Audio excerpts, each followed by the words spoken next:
Your job is to design yourself out of a job. The day that no one calls you is the day that you are the best CEO. Design the company where the best people in your industry who could work anywhere they want to work, all want to work there. We all, myself included, have the distinct privilege of having a conversation with Mr. Jeff Hoffman. Some of you heard this morning, is it 8 companies you founded or co-founded? 8 companies, and amongst those probably the most notorious is being on the founding team of the Priceline group, which is, how big do you say the company is? In what number? in the market cap. Well, you were talking jobs. We created 4,000 of those. 4,000 jobs. The company's just under $70 billion now. Yeah, $70 billion. So when we're talking about launching companies that can truly scale globally, 200 countries. How many countries are there? Well, it's 200 countries and territories, so that's what my guys told me today. I'm not sure exactly what that means.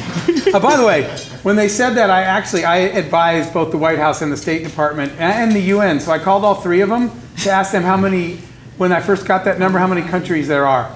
So at this point, all 3 of them gave me a different number because it depends on what you acknowledge. So I took the UN number, 206.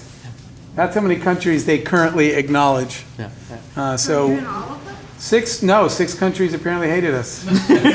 Still don't like it. So much for scale. 200 about Priceline, and it's under different names. It's Booking.com across Europe. It's Agoda.com across Asia. And Priceline in some territories, but all told, it's scaled to about 200 countries that the company does business in now. Yeah. So Jeff and I, we hang out kind of all the time. Yeah. Jeff's on the board with Unreasonable Group. In full disclosure, it's a huge privilege to consider you a partner in crime, a very good friend, and a board member. And because we talk all the time, we actually sat down. We said, "What do we want to talk about?" And Jeff said, "I have some ideas." And so, in essence, I'll let you lead this. So here's the problem. We do this with startups a lot, and so the list of questions for people starting a business is a really easy and obvious one for us. You guys are a hell of a hard problem, though. So listening, I came in to make sure I could hear all these pitches, your 4-minute pitches today, and then I got a chance to read everything about all of you and the companies beforehand. So it's way, way less obvious to Daniel and I what we should cover today. I'll tell you some of the things that we always talk about, but I think what we want to do a little bit different is much more open it up to you guys to what you want to hear to set the tone again, because when everybody's starting, we know what problems they're facing, and it's a lot easier to do this like we did last time. But there's a whole host of areas from talent, right? In the end, your ability to scale is pretty much 100% determined by your ability to get quality people that are not you and let go and actually let them build the company, because you cannot scale if you're in the way the whole time. That's one of the topics we always talk about. Brand building is an important topic. Globalization is an important one. I sort of felt like maybe we should ask you guys, what are some of the things on your mind instead of us just guessing at topics, especially since you guys are so far advanced where you are in all of your companies, which, by the way, just blew me away today, listening to all your stories. This is an amazing group of people, and I think you guys will see that as these 2 weeks go by. But are there particular topic areas that are on people's minds that you're worried about that you'd love to? I think given that almost everybody here is in some way hardware focused, talking about sort of globalization with a hardware twist to it, and I'm not particularly interested in sort of supply chains, but that's something that's going to affect most people here. Sure. Do you want to gather a few questions and then kind of roll with it? Did you have one? I think a couple of people earlier in conversations and their questions have alluded to this, but I suspect, even though we're at different stages, we all kind of overlap a policy quagmire. Mm-hmm. And I suspect that when you were delivering kiosks in countries all over the world, I'm also thinking about this hardware slant, you maybe had to circumnavigate that. And now with your work with the DOS and UN, you're probably more tied into that community. But I'd love some input from you on if and when you kind of start to advocate for policy conversations or start to connect with that community and how you do it, particularly in a bootstrap fashion. Because I think we all kind of are developing these new domains and get sucked into those Yeah, a lot of you are in It's kind of industries where stressful, yeah. policy impacts you. So, Or policy's not there, and you're like, yeah. Anything else? I definitely love you to touch on that comment about people and how do we effectively let go and let people go, really scale this up. Okay. And any advice you have there on that transition. Okay. Xavier? Jeff, I love your thoughts. I've been obsessed lately on just management practice and the nuts and bolts of what defines a company being a great place to work, but also what you see at work. Whether it's like objectives, right, performance reviews, and even just the nuts and bolts. Okay. Let's go ahead. What I was going to say is let's just go to dinner because the questions are too damn hard. I'm surprised it didn't come up as 1, 2, 3, 4, all of them. I've heard a very consistent theme of money.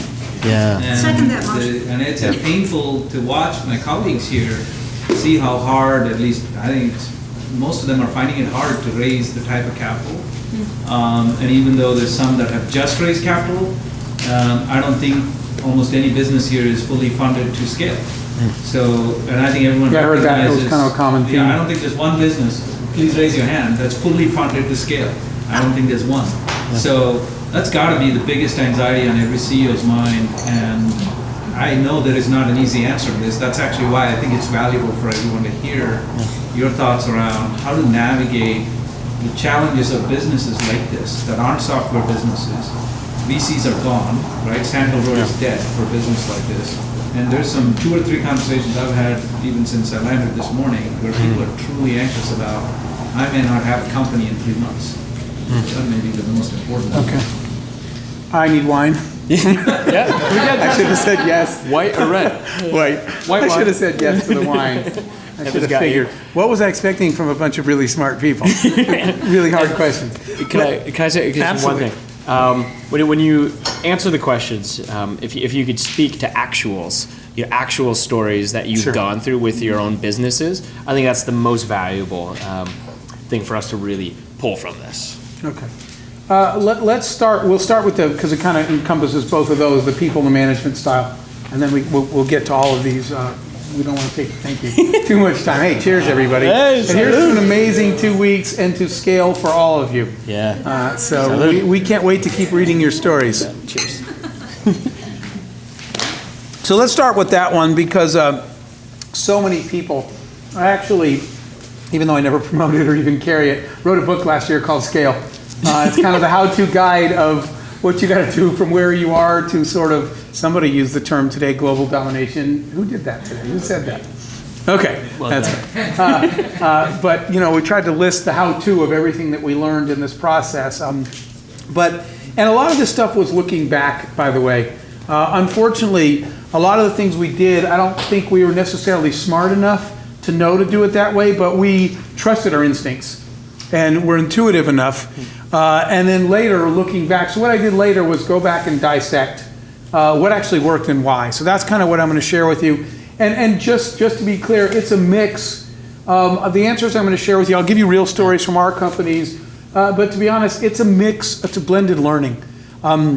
I recently, every time I've had a chance to spend time with anybody that built something that worked, I spend all my time trying to be a sponge and learn. So like one day I spent a whole day with Sam Walton and learned every trick he used to build Walmart into the world's biggest retailer and the real estate and the bricks and mortar and everything. I just recently did a trip to the UK that I did with Steve Wozniak and I went. So I spent the whole time learning from Woz.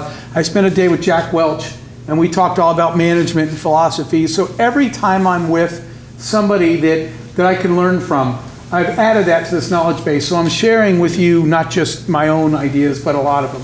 But I'll tell you specifically sort of how they worked. I think that first one, and let me just, it'll tell you guys a story, because this was actually during the early Priceline days, but it's about the management and the scale piece. One day I went into work, and I went and sat, I got in the morning, I went and pulled up, sat down in front of Outlook, and I called my assistant and said, Outlook's down. And she said, Outlook's not down. I said, it's definitely down. And she said, it's fine. And I said, no, it's down. And she said, why do you think that? I said, my calendar's completely blank. And she said, no one wants to talk to you today. I said, how could I have no meetings? I'm the CEO of a growing organization. She said, Outlook's fine, you have no meetings today. So I got up and I walked down the hall and I went first engineering. my product guys. And I said, hey guys, what's up? And they said, yeah, we're in the middle of a code review. And they said, you just come back later? And I said to the team, I said, I'm just looking for some way to help. And they're like, yeah, just maybe go take the day off and golf or something. I told this story before. I told my employees, you guys know I don't golf. I don't play sports, you can't play defense. I told them if you could block other golfers' shot on the tee with your glove, I would golf. But any sport where you stand there passively with no defense is not a sport to me. So I go down the hall, and I go down to my ops guys, and I said, hey guys, and I'm looking for something to do. I have nothing on my calendar as the CEO of a business that I'm building. And they said, we're doing a strat planning thing. You just want to come back later? I was like, no, I want to help. And they're like, Jeff, we're right in the middle of something. Can you do us, why don't you just take the day off? Again, I was like, why don't you go golf, right? And I keep walking down the hall, and I get to finance. And I said, hey guys, and my CFO goes, really? And I said, what? He said, if I showed you this, you wouldn't understand it anyway. You're slowing us down, okay? So I go back to my office, and I'm really down. Because all of your lives as CEOs and founders and leaders are really busy. Everybody comes to you for everything, right? You're the centerpiece. You're the decision maker. You, quote, run the company. So when I got back to the office, I was really depressed. I'm in my own company, and nobody needs me, and nobody wants me. And I was just sitting there moping. I don't know what to do today. And I looked up, and my 3 VPs were in my office. And they're like, dude, are you sad? I said, I'm really depressed. And they said, why? I said, because I'm completely useless in the company. And they said, this should be a champagne day. And I said, I don't understand.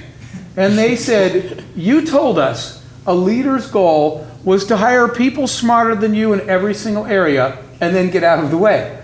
They said, the reason that, I literally said, the reason that no one needs you for anything today is because we don't have one single problem. We actually hit resonant frequency. This company is running so well that nothing is going wrong because everybody you hired is so damn competent and knows how to do their job that everything's working. They said, you can take the day off and no one's going to call you because this company is kicking ass right now. They said, you should celebrate hiring the best people in every single spot. I literally realized your job is to design yourself out of a job. The day that no one calls you is the day that you are the best CEO, not when you feel self-important because everybody calls you every day. If you could go home, if you could go here for 2 weeks, let's see what happens. If you could go away and your company runs smoothly, you have the right people until you get there. So I said to my team, I said, am I fired? And they said, no, you're not fired. I said, what happened? And they said, you're promoted. I said, to do what? They said, Jeff, it was your strategic visioning that got us here. They said, we want you to go back to be the visionary. We'll run the company. So I thought my job was to run the company. Your job is to get people smarter than you in every area so you can go back to the thinking. I said, what do you guys want me to do? They said, get on a plane and go to Europe, figure out how to attack that market. So they said, we got the US, you go write a strategy for Europe and then we'll go do that too. And when that's done, you go to Asia. So the day I found out I could leave my office and my phone didn't ring was actually the goal. It's the design goal that you're trying to get people there. Now, let me tell you how you get those people though. Because I'll tell you another thing that I wound up writing. I have this board where I write stuff that means something to me. And what I wound up writing up there is that your goal is to design the company where the best people in your industry who could work anywhere they want to work, all want to work there. Everybody wants to work for you, the people that could work anywhere. So how do you do that? I didn't know that going on, right? I thought my job was to run the business. I'm the CEO. I'm the boss or whatever.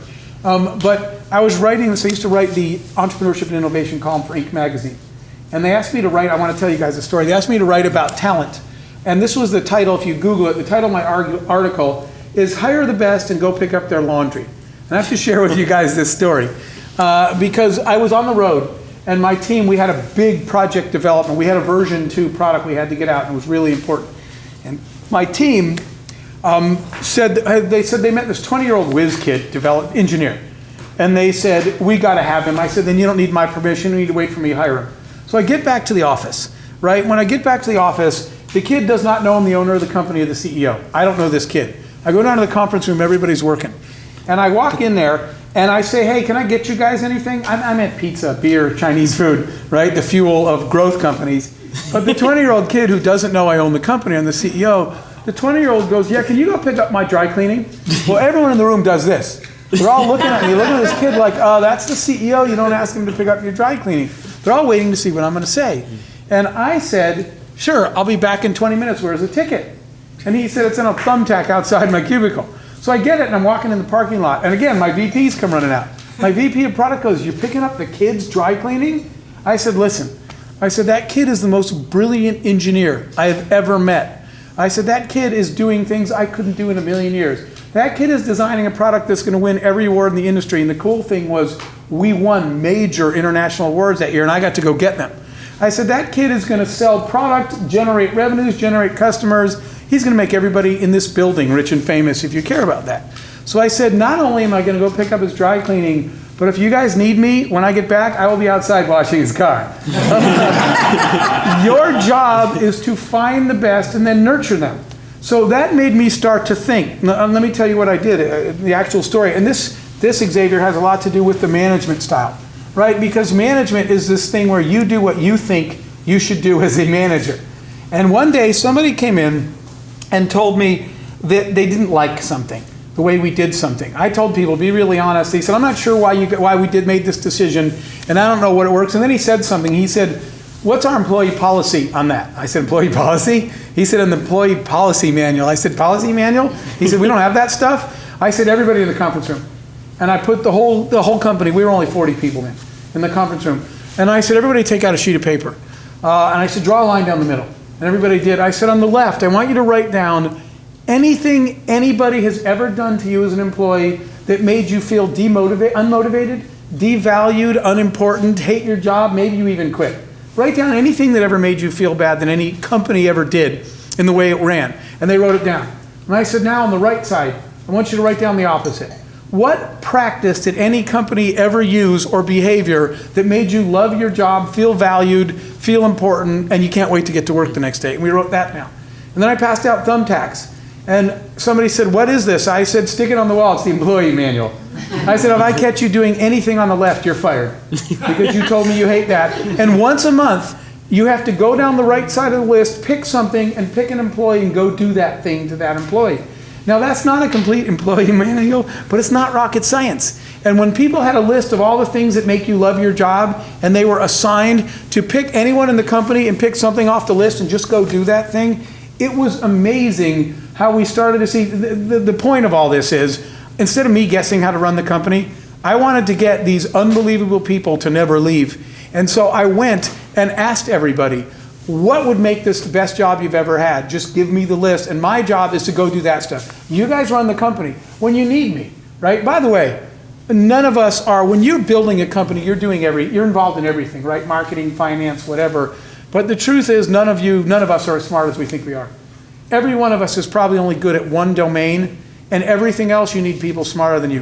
When you start, by definition, you have to do everything. So you're used to, you do some marketing, you do some product design, you do a little bit of everything, but your goal every day should be scanning the horizon for somebody smarter than you to hand that thing to. You should be looking for handoffs every single day, and you only stay involved in, mine was marketing. By the way, I'm an engineer, and one day I was engineering early on, and everyone's looking at me, and we're in the lab, and I said, what? And they're like, yeah, we're gonna need you to back away from the table. And I said, what's up? And they're like, dude, you're the worst engineer in the company. I said, wait, it's my company, I own it on the test. They said, still, worst engineer in the company. I said, I have the same degrees as you guys. And they said, and somehow you're still the worst engineer in the company. And I said, what do you guys want me to do? And they're like, anything but this, please leave the lab. So I went and they said, figure out how to sell this thing because it's too technical and our marketing people don't even get it. So I became a technical marketing person, which I've been my entire life. Right, the brand and the marketing piece, but I found one lane. When your job is to build the team, but when you say ready, break, and break the huddle, you just go to your position. Quit trying to do stuff that people smarter than you are much better at anyway. So that's the empowerment piece. When I ask people, how do I build an environment that you guys love every day, that gets rid of the worst things of any job you've ever had and employs all the best things, and make you guys want to work, feel valued every day? Part of that is letting go. Because by default, remember that there's an old adage, if you want something done right, do it yourself? That is one of the most harmful sayings in the history of business. Because if you keep doing it yourself, nobody grows. Which means sometimes actually letting them fall. No, not on purpose. You don't let somebody say, I think he's about to blow this account, but I'll lose the account to make a point. You don't do that, but you let people take risks, right? You let people try things. When you're out of town, you say, guys, you guys just call this shot. even though I really want to do it, if you don't empower people, right, and make them feel that way, nothing ever happens. So I'll sort of end by saying the coolest thing, I sold that, the company, the hardware company I had was one I mentioned earlier today, where we built, I was standing in line at the airport back when it took an hour to get a boarding pass. So we invented those kiosks that you guys check in for your airline ticketing today. And we shipped those all over the world, and later the company was acquired. I wouldn't call it by today's terms necessarily a huge exit, but this was 20 years ago when I was 20-something years old, and we sold the company for over $100 million, and it was 3 years old. So I invested 36 months into this. We designed these things, patented them, started shipping them everywhere, and then sold the company and moved on. So by business terms, the business was successful, but I was doing a TV show. And because I was 20-something and we sold our company for 9 figures, and the news reporter was saying, these are very impressive accomplishments. She read our 1,200% a year revenue growth or whatever. She read profits, margins, sales, numbers. And she said, Mr. Hoffman, as a CEO, as a leader, what are you most proud of? And what was interesting was on the way to the TV studio, the woman that ran HR for me during those years called. And she said, Jeff, you got to see this. I just verified it. And I said, what? And she said, so it had only been a 4-year total run. But she said, in all the years since the day you started the company to the day you sold it, nobody that works for you ever quit. And I said, that is the single coolest thing I've ever done, and I don't even know how. So that's what started the reverse engineering. I called everybody and said, you guys are the best in the industry. We've won every industry award. Why does nobody quit? And people were saying, well, is this a problem? Do you want us to quit? I said, no, I want to reverse engineering whatever we stumbled into and did right, which are the stories I just told you, so we can figure out why the best people in the industry all work here and nobody wants to leave, and why literally I can take off and go investigate European markets without worrying at all whether my company's going to be okay while I'm gone. That's your design goal. Design yourself out of a job by getting people smarter than you. Just to piggyback that, how do you scale that? Because when you have 40 employees, you can put them in the room, you can do those type of activities, but when you have 500 and you're across different markets, how do you keep that sense of culture that still attracts and retains the best? So that's the really hard part, right? As soon as you start scaling, and then we started doing it in 20 countries all of a sudden. And I think, again, this is just one person's answer, but this is what we did each time, and for whatever it's worth, it worked anyway. Which was, we started, you can't, as it gets bigger, have everybody in the room anymore. Yeah. So you can't have one feeling in one room all the time. So instead of having one giant split up companies, we pretty much let it run under one culture, but like a lot of little companies, you have to let go of pieces of it. Our European company ran under our value set, but honestly, they can't be there every day, and we can't talk to them every day, and I can't fly to Europe every day, so they've got to build a company that runs there. So we, within our business, we had a lot, like the question was asked on the operations side, when we had to start shipping machines and installing hardware all over the world where we had no people, we basically spun off a bunch of little companies that did that. So our European operations company, fulfillment company that delivered the machines, serviced the machines, they had shared culture where annually we tried to do big events together where we could. Usually it was me going there. But they were allowed to run companies within companies with very specific business goals. So we really ran as a series of a family of sister companies so that people could implement what works for them in their geography, in their culture. Again, under the same value set. But we weren't one giant company with departments. Honestly, we were a bunch of little companies, each with their objectives, and it became competitively fun. So let me say something about that. I want to talk about the ops piece. I'm going to tell the Sell More Flowers story. Yeah, please. Because I started to worry about how to keep those companies focused and in line. And I just want to share this story with you guys about operational efficiency and making sure that each small business that we ran within our business, each of these octopus arms that led up to the same thing, was a good decision and was doing what it was supposed to be doing. So I just want to tell you guys a story. I was visiting with a bricks and mortar business. I was speaking. And the other speaker was a guy named Jim McCann. And he had a flower shop in New York years ago. And his flower shop, there are 25,000 certified FTD florists in the United States. At the time, his volume rank, he was 24,000.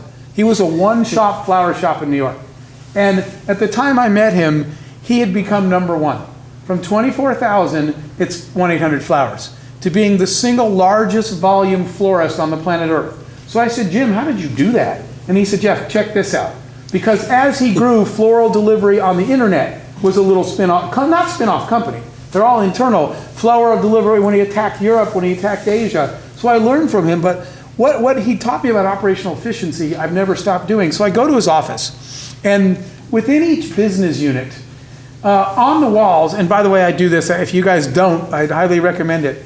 The question you have to ask is every single day, what drives this business unit, this piece of your business? What do they have to get done, right? I had one group that their job is to install these ticket printers, the kiosks. Another group whose job is to maintain 99% uptime. Somebody else's job is to write the software.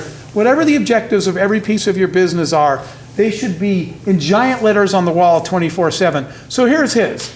His thing was sell more flowers. They were in growth mode, right? They don't have any product designs, grow flowers. They just need to sell them. They weren't having any problem sourcing them. So it said sell more flowers, and he said, watch this. So we go down the hall, and I challenge you to do this in your offices. I sure did. He went down the hall, and he went up to the first person, and he said, what are you doing? And the woman told him, what are you doing right now? Try this when you get back. And he said, how does that help us sell more flowers? And if it was a long, detailed explanation, he said, put that down and go do something else.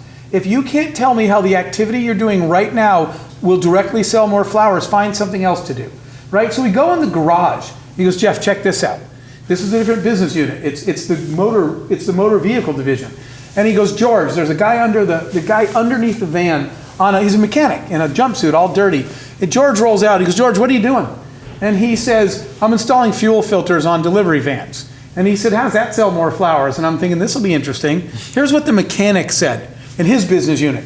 The mechanic said, I was doing some research, and I found these fuel filters that save $13 per tank of gas for our size of vehicle. He said, they cost $5. So I bought them for all the vehicles. That left $8 over. He said, I gave $8 back to the CFO, to the company. Then I went down to sales. I gave $4 to them. I went down to sales, and I gave them $4 to use as a $4 off floral delivery coupon. He said a $4 off delivery coupon will sell more flowers. I thought that was brilliant. Okay, so I went back and I wrote giant letters on my wall in my office, sell more flowers. Of course, all the employees came and said, what does this mean? I said, I want every operating unit in this business to put on the wall, what is your sell more flowers? And I do this all the time. I ask people, what are you doing right now? And so each of these separate business units that you spin off, they know exactly what their flowers are. And if I go visit them and said, what are you guys doing right now? And I stop any employee in the hall, I can point, and that's why it's on the wall. And I say, how does the thing you're doing right now sell more flowers? So each of our business units is really hyper-focused on their contribution to the business. And if anybody is doing anything that can't answer that question that works for you, tell them to put it down and do something else. You know what's amazing? The phone won't ring then either. Because they were doing something you might have done at the beginning that is not selling more flowers. It's not causing the meter, right, to keep on ticking. So, again, sorry for the long answer, but we created these separate business units. We hyper-focus them around their goals. If you roll all those goals up, right, each of those goals at the top made us a really successful company, and every business unit knew exactly what their job was to contribute to, and they followed the same cultural norms. We all had that thing stuck on our wall about how to treat people, but we all had a different set of flowers to sell out in the business place. That's awesome. Can you touch on Rao's question around financing and how you've gone about that, or what you've seen work in terms of scale? Because that is a key question that almost every entrepreneur poses. Okay, well, this is going to sound painfully way too simple, but I'll tell you what I don't see, what isn't working. And I do this. I think I have judged business plan competitions and gone to investor pitches in 80, 90 countries in the last 4 years alone. So I've been looking at this problem and been visiting ecosystems everywhere and watching these pitches. But one of the biggest problems, and I'm sorry if this sounds painfully simple, but it's really what I see, is that we are unbelievably good at segmenting customers.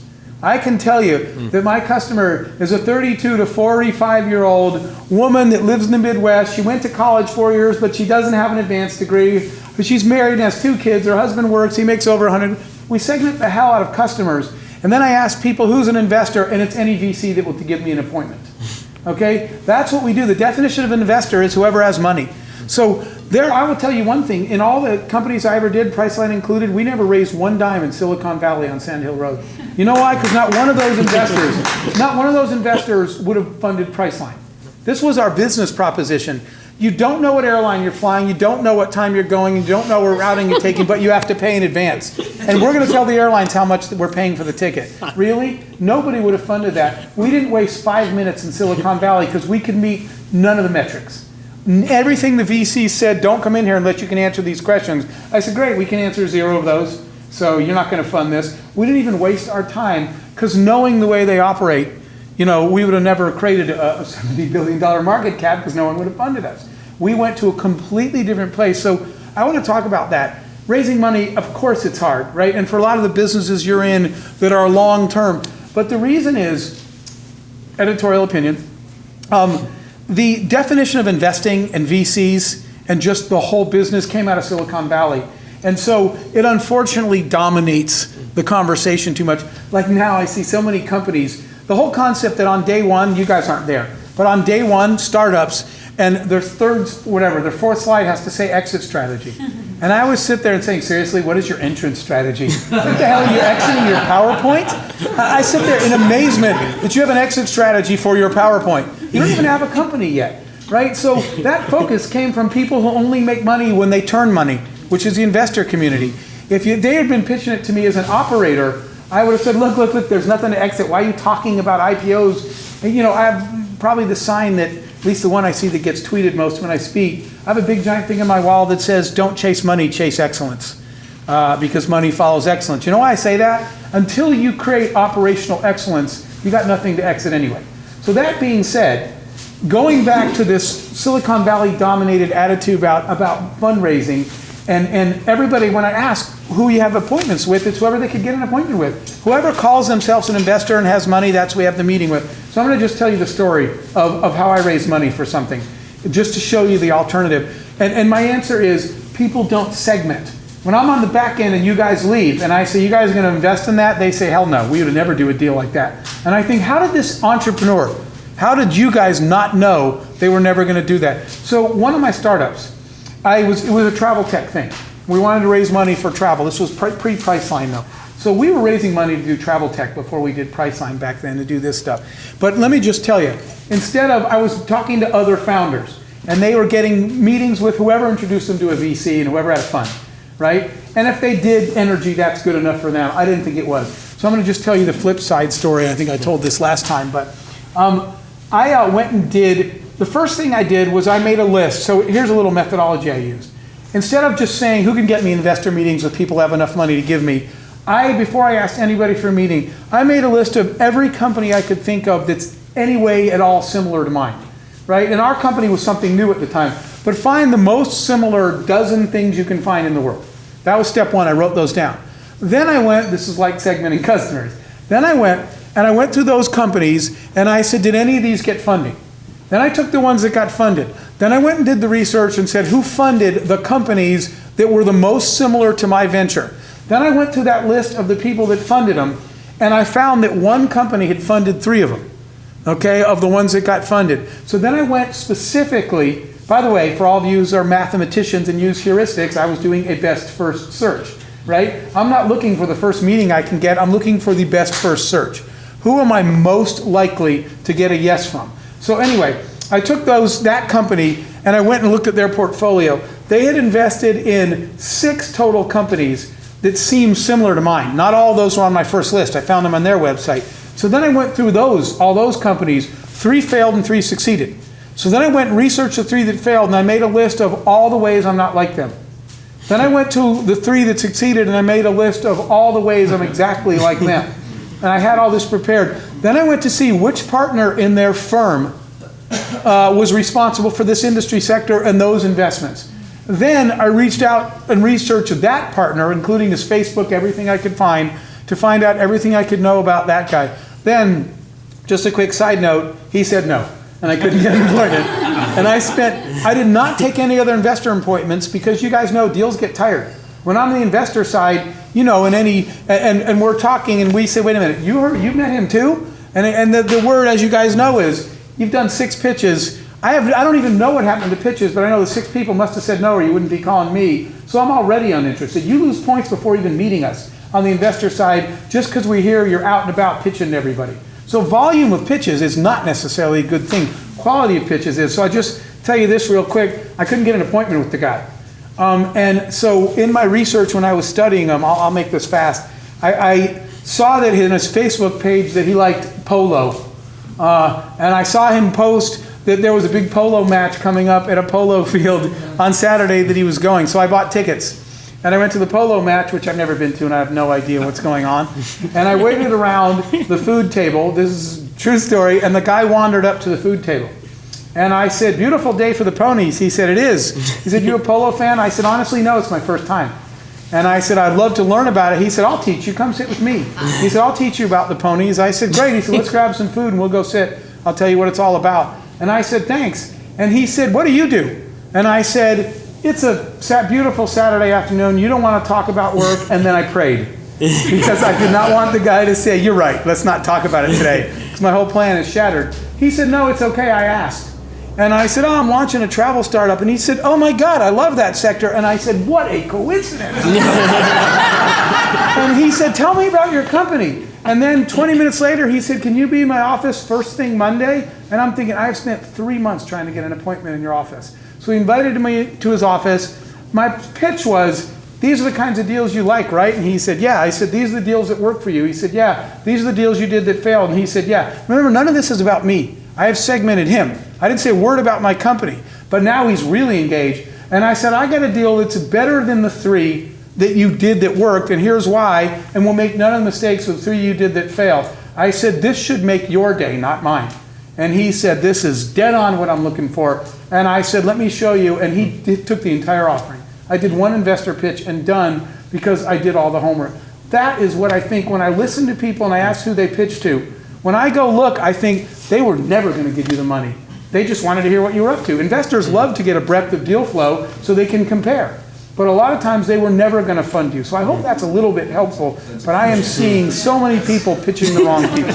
Yes, that was helpful. All right. Jeff, so we have to wrap up, but I want to ask you one question. So one of the reasons we do these firesides is to humanize our mentors a little bit. And so last question in closing. I'd love to know where you think you have the biggest room to improve as a leader or as an entrepreneur. What you're struggling with most in that role? Well, that's a long list, and we don't have that kind of time. As a, I just real quick, I after 8 startups, I made a commitment to giving back, and I've spent the last 4 years.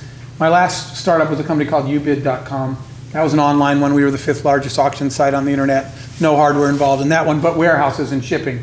So we had fulfillment worldwide. But after that, I said I was going to give back to entrepreneurship by doing this. So this is all I've been doing for the last few years. So I'm not entrepreneuring right now. I'm not launching anything per se. Mine's a personality trait. Yeah. And it's the thing that I have to work on most, which is patience. I know that there's a lot of times there are some things, some of you are in industries that by definition, until you have data to prove your point, you can't prove your point. And that takes a series of field tests and pilots. And I know that the patience for me on a lot of things is a big problem. There are some problems that you can't quadruple the funding and put 50 more people on it. It's still not going to get done any faster, right? It's the 9 women 1 month thing. It doesn't work. Pregnancy still takes 9 months. I can't assign 9 women 1 month each and get a baby. So that would have been my attempt. Can each of you split this for 1 month each and do it in parallel so we get the 9 months in, but the baby's done in 30 days? No. One woman That's the has to second thing you're not good at. Anyway, that's a really, really, really big one for me. All those things, none of these things I was good at when I started. You learn them through trial and error. Now what I'm trying to do is, like I said, reverse engineer. But I know patience. There were times where we missed. One of my companies that failed miserably was because I pushed it way too fast. And that's natural because you can't spend forever or you'll miss the market. But I actually pushed us so fast that I missed some key things in a marketplace and the business failed and I had to shut it down. I was in too much of a hurry and that just killed me. Not everything can be done with that speed. Oh man, I wish we had more time because I'm here with you guys the next couple of days. And one thing to know about Jeff is you've also made a movie. right? And he's also won a Grammy. And there's so much more to talk about. But we'll have to save that for the one-on-ones and the deep dives and the dinner conversations. I think for now, just a huge round of applause for Jeff. Thank you, man.